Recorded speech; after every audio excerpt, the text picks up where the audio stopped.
YouTube channel क्रिएटरमेंट में आप सभी का स्वागत, हार्दिक अभिनंदन।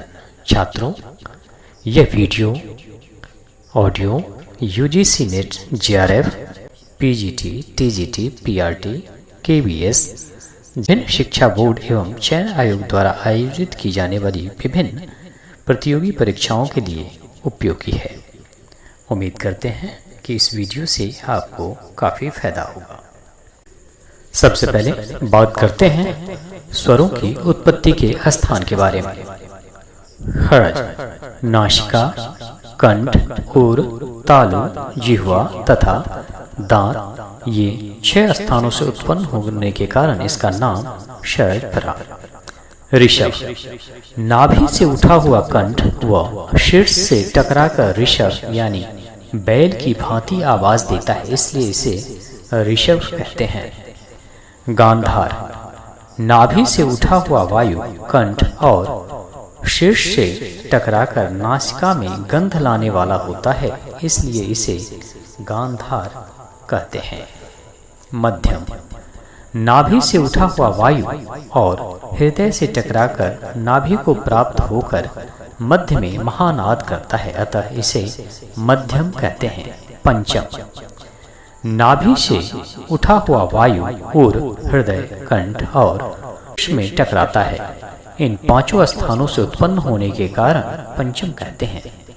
धैवत, पूर्व उठे हुए स्वरों का अति संधान करता है, इसलिए इस स्वर को धैवत कहा जाता है। निषाद, इस स्वर से सभी स्वर दब जाते हैं, इसलिए इसे निषाद कहा गया है। इस तरह से स्वरों की उत्पत्ति का स्थान है। अब बात करते हैं कि कौन सा पशु या पक्षी किस स्वर में बोलता है, उसके बारे में देखें। मोर या शरद स्वर में बोलता है। पपीहा या ऋषभ स्वर में बोलता है। राजहंस गांधार स्वर में बोलता है। सारस मध्यम स्वर में, वहीं कोयल पंचम स्वर में बोला जाता है। घोड़ा धैवत स्वर में तथा हाथी निषाद स्वर में बोलता है। अब बात कर रहे हैं संगीत चिकित्सा के बारे में। विभिन्न वैज्ञानिकों ने भारतीय शास्त्रीय संगीत में चिकित्सीय प्रभाव होने का दावा किया है। पुरातन काल से ही संगीत को बारंबार चिकित्सीय कारक के रूप में उपयोग में लाया जाता रहा है। संगीत मधुर ध्वनि के माध्यम से एक योग प्रणाली की तरह है, जो मानव जीव पर कार्य करती है तथा आत्मज्ञान की हद के लिए उनके उचित कार्यों को जागृत तथा विकसित करती है, जो कि हिंदू दर्शन और धर्म का अंतिम लक्ष्य है। भारतीय संगीत का प्रधान तत्व मधुर लय है। मधुर लय ही राग का आधार है। विभिन्न राग केंद्रीय तंत्रिका प्रणाली से संबंधित अनेक रोगों के इलाज में प्रभावी पाए गए हैं। चिकित्सा के रूप में संगीत के प्रयोग करने से पहले यह अवश्य पता करना चाहिए कि किस प्रकार के संगीत का उपयोग हो। संगीत चिकित्सा का सिद्धांत सही स्वर शैली तथा संगीत के मूल तत्वों के सही प्रयोग पर निर्भर करता है, जैसे स्वर, लय, तीव्रता, तार तथा रागों के अंश आदि। राग अनगिनत हैं तथा निश्चित रूप से प्रत्येक राग के अपने ही अनगिनत गुण भी हैं। यही कारण है कि हम किसी विशेष राग को किसी विशेष राग के लिए स्थापित नहीं कर सकते। विभिन्न मामलों में अलग अलग प्रकार के रागों का प्रयोग किया जाता है। जब संगीत चिकित्सा शब्द का प्रयोग होता है तो हम चिकित्सा की विश्वव्यापी प्रणाली के बारे में सोचते हैं। इस मामले में भारतीय शास्त्रीय संगीत का गायन भाग का साहित्य पर्याप्त नहीं है। अपने अद्वितीय स्वरों अथवा तालों की संरचना के साथ शास्त्रीय संगीत शांत और आरामदायक मनोभावना सुनिश्चित करता है और उत्तेजना पैदा करने वाली स्थितियों से जुड़ी संवेदना को शांत करता है, न कि उत्तेजना को बढ़ाता है। संगीत तथाकथित भावनात्मक असंतुलन को जीतने में एक प्रभावी भूमिका निभाता है। सन 1729 ईस्वी में रिचर्ड ब्राउन ने मेडिसिना म्यूजिका पुस्तक लिखी थी। संगीत का उपयोग आजकल मनोरंजन के साथ साथ चिकित्सा के रूप में भी किया जा रहा है। रिचर्ड ब्राउन के अनुसार संगीत की सहायता से जिन रोगों का उपचार किया जा सकता है उनकी सूची निम्न है। जैसे अगर किसी को सिर दर्द की शिकायत है तो उसके लिए जो संगीत में राग है वो है भैरवी, सोहनी, तोड़ी, विभास, आशावारी। इसी तरह क्षय रोग के लिए मुल्तानी, रामकली, सारंग, तिरंग, बिलावल। नपुंसकता के लिए बसंत और सौरठ। वीर्य विकार के लिए आसावरी। मलेरिया के लिए हिंडोल, मारवा। आंतों के विकार के लिए मारवा और भूप। मूत्राशय के विकार के लिए भैरवी। कमर दर्द, पित्ताशय के विकार के लिए राग पंचम यानी कर्नाटकी राग। अर्धांगवाद के लिए भक्ति गीत। अनिद्रा यानी किसी को निद्र नहीं आ रही है, नींद नहीं आ रही है तो उसके लिए है कोमल स्वरों से युक्त गीत संगीत। जिसे हिस्टेरिया है उसके लिए खमाज, दरबारी, कान्हड़ा, पुड़िया। जिन्हें बुखार आती हो उनके लिए है राग विभास, सारंग। अगर किसी को पेट के रोग हैं तो उनके लिए है पूर्वी, कान्हड़ा। पागलपन के लिए बहार, बागेश्वरी, भैरवी, शंकराभरण। अगर किसी को मिर्गी आती है तो उसके लिए है विहाग, धानी। रक्त दाब के लिए राग तोड़ी, पूर्वी, मालकोश, भोपाली आदि।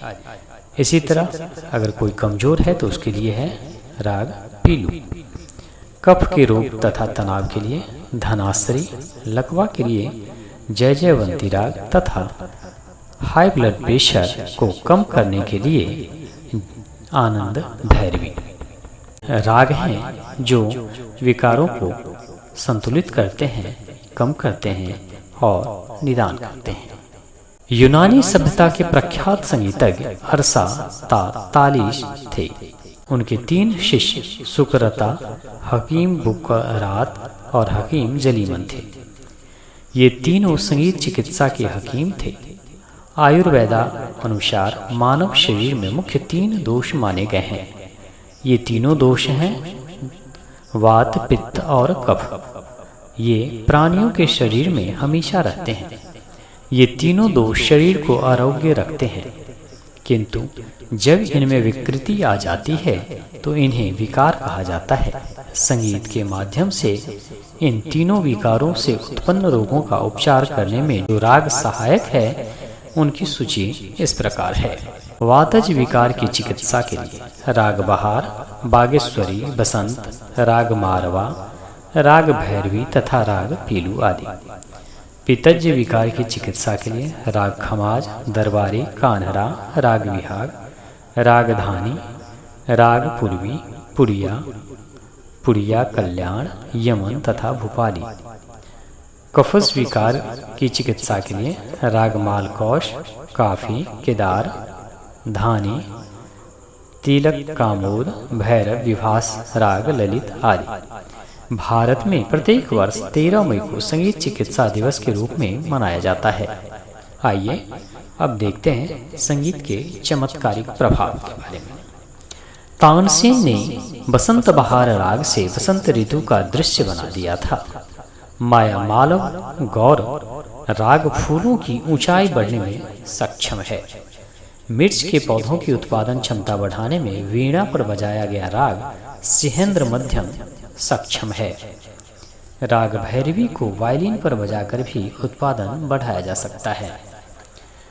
नारी कंठ से निकली ध्वनि को सुनकर पेड़ पौधे अधिक हरे भरे तथा उत्पादन देने में सक्षम होते हैं।